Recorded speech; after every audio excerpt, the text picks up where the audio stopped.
Here's 6 reasons why I got a guy is not best, or these small teams are not best, and why you really need a full IT team on your side, even for outsourced or fractional services. Number one is the overall 24/7 response. When you got one guy, he can't be available 24/7. He is going to be sick. He's going to have another client. He's going to have vacation. Something's going to happen that's going to make them not available for you. Next is really that limited expertise and specialization. IT and cybersecurity has gotten very diverse, and it takes a defense in depth strategy with different countermeasures. And even some of them are tools and software, some of them are processes and procedures that's really impossible for one guy or a real small team to keep up with what's going on. Another thing is that collaborative problem solving. Say you have a difficult problem, or say you're talking about moving and letting everybody work from home, or whatever the issue may come up. In order to make your technology be a real asset for you, just limited knowledge with limited people is something that can really set you back. Another is like that lack of redundancy or scalability and flexibility.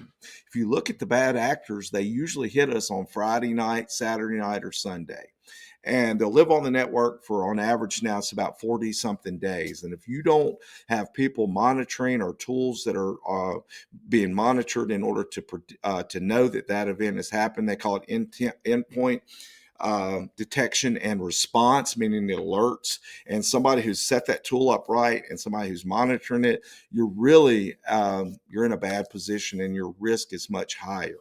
Next is just really the difficulty in keeping up with the trends and the diverse skill set that it takes.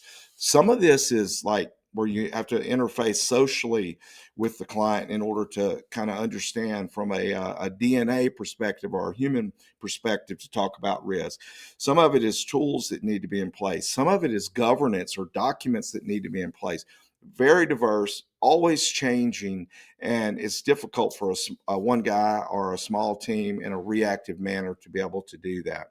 And finally, compliance and regulation. Most of the time, business owners really don't know what compliance that they could be held to in the court of law. Maybe they think, oh, yeah, that doesn't apply to me. And I've seen it a million times where it does apply to you. And I get it. We don't want to admit it, almost as if we deny it. It's not real, but it puts you at a lot of risk in the event that a cybersecurity incident or a cybersecurity breach comes into play, and it really can hurt you. So if you'd like to do a quick call and determine, free of charge, where you are, and I work with clients who want to do it right, and I can show you where it's actually better from a cultural standpoint and from definitely a risk standpoint, and even a money standpoint, to do it right. We want predictable outcomes, and I can show you how. Hit me up. I'd be happy to have a free consultation with you and see if there's something we can do to put you in a better position to thrive in 2024.